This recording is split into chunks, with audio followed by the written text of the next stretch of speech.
Sveiki. Atvežiau 57 balandžius į treniruotę. Čiobiškis.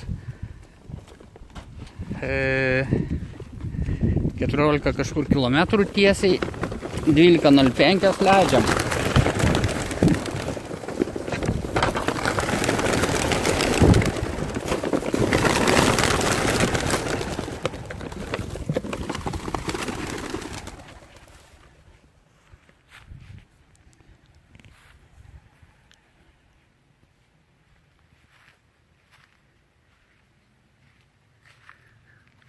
Šiandien atvažiavau vienas, Antanas negalėjo.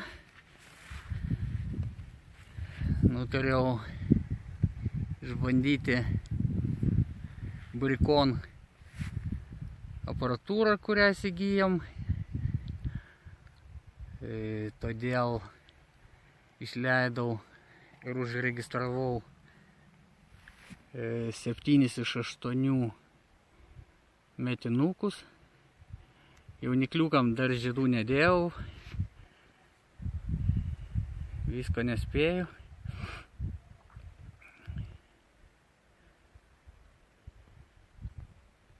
Namie laikrodis įjungtas, matysim, kada jie grįž. 12.05 išleista.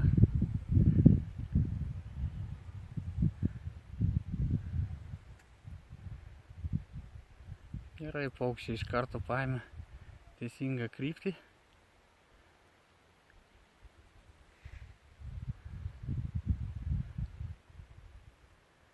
Jeigu pavyks, pirmadienį vešim su Antanu bendrą treniruotę jau toliau.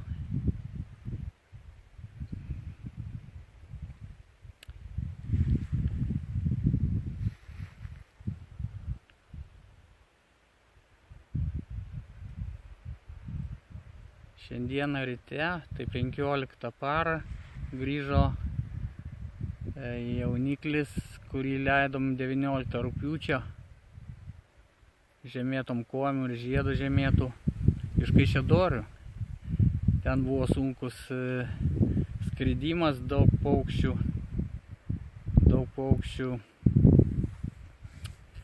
ilgai klaidžiojo. Vienas mano paukštis atsidūrė net Lenkijai. Kadangi telefono numeris man paskambino lietuvis, kuris atostogauja atvykęs iš Amerikos, ponas Romas, kuris kadaise taip pat sportavo Kaune. Va, grįžo balandžiai ir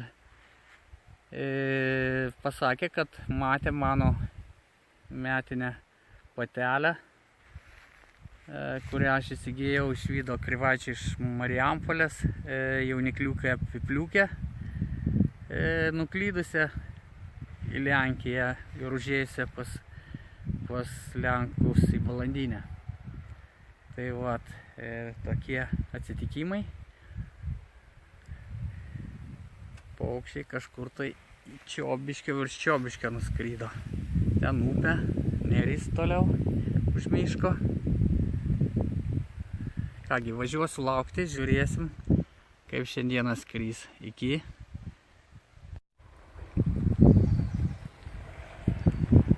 Na štai atskrydo paukščiai.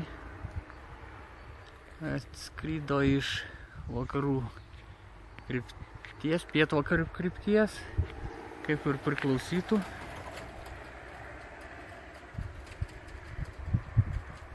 Dvylika 34. Tai pusvalandis kažkur.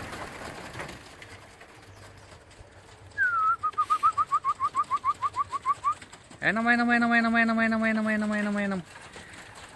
Na, dabar antena uždėta, tai tik tai 2 skylės.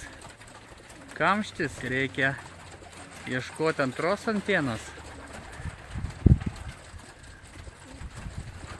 Taip. Štai metinukas užėjo tamsiai raibas. Patelė mėlynai marga. Einam, namo. Einam.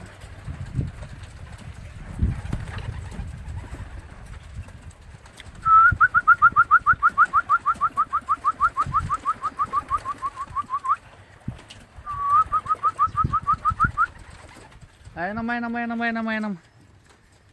O, vienas atsilykęs metinis patinukas. Nematau raudonos metinės patelės.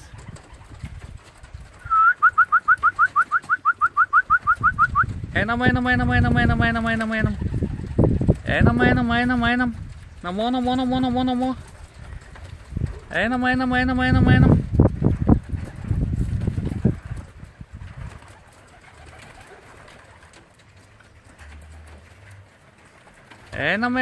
Einam. Einam. Dar kažką mato, taip? Štai atskrydo. A, čia metinis. Ne, čia jaunas. O, kaip gražiai.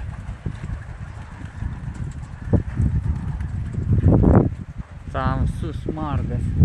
Ir štai va, dar matau atskrenda. Jauniklis baltas, beveik iš baltų.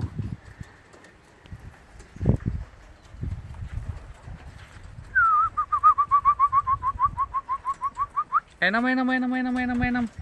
Štai dar 4. Štai raudona patelė. Metinė raiba, mėlynai raiba, marga, balta galvėta. Taip pat metinė patelė. Einam.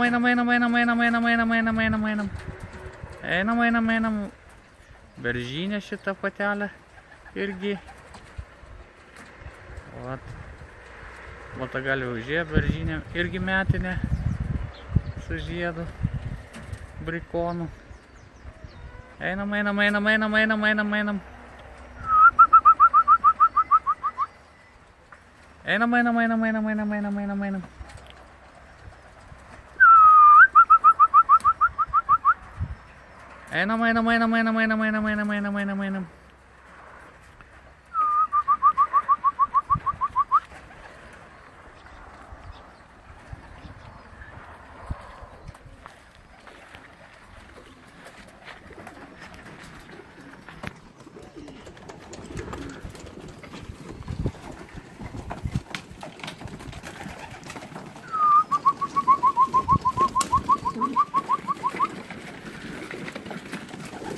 Štai pašaras pasvertas.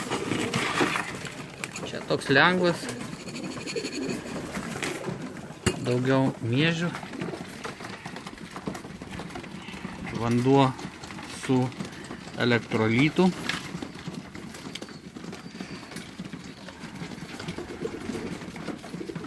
Taip. Gerai, einam žiūrėti laikrodžio.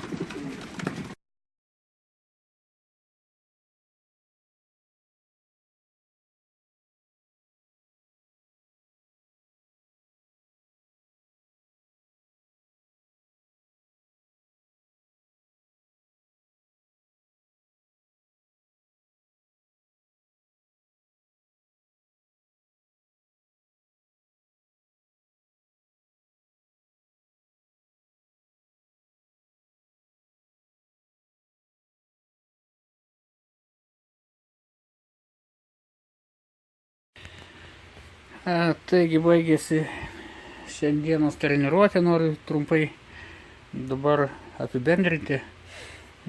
Atskrydo paukščiai kažkur per pusvalandį visų būrių. Aišku, čia netoli, bet man svarbiausia buvo išbandyti šitą matininę plokštę, nes įsigijom spausdintuvą. Išbandžiau, puikiai veikia. Įsigijom radijo laikrodį satelitinį, taip. Viskas veikia tvarkingai. Buvau išleidęs 57 balandžius, iš jų 9 metiniai, 8 su brikon žiedukais. Sudėjau žiedus, iš naujo suregistravau.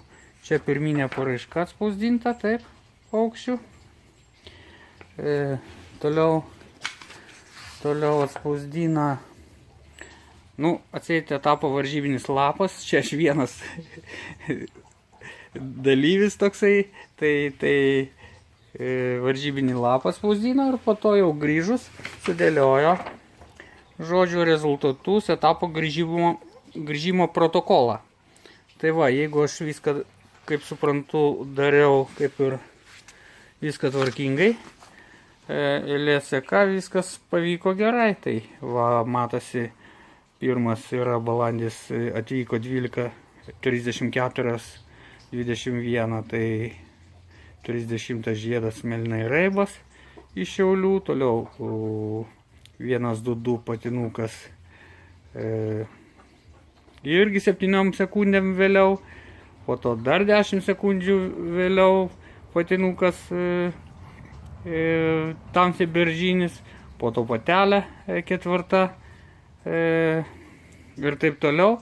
Žodžiu, supratau vieną, kad aišku, kai tokiu būriu grįžta ir matėsi, kad tai susidaro kamštis, antena ne pati mažiausia, bet ta šiek tiek didesnė, bet ten tik tai